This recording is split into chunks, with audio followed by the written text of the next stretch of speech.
There's a number of areas where sometimes teams might not have the success that they may be looking for. These tend to fit into 3 or 4 different areas. Number one will be over the amount of time that it'll take to do an ATS change. Now that's not only the process of when you've selected your vendor, but also the groundwork that you have to put in before you make that selection.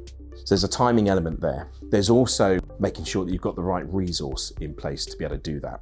This is going to go wider than just the talent acquisition team.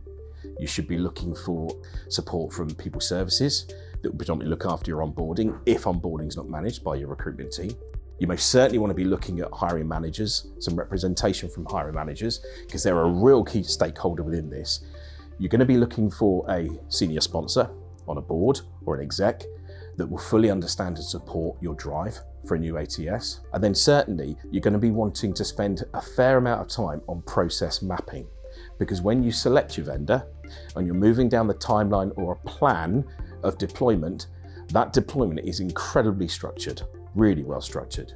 You may not have the time to do all that groundwork by the time you've selected your system.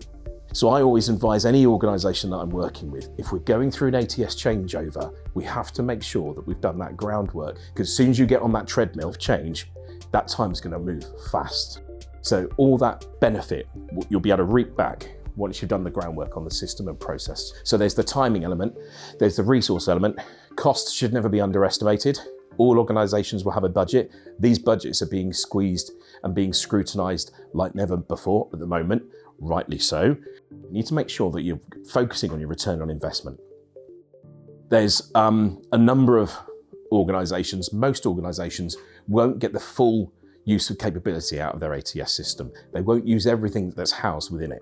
So when you're going through that system selection, really have a look at the full capability of what a system can do and make sure you're going to use it to the best of your ability, so you don't have any dormant capability that goes unused that will eventually eat into your return on investment.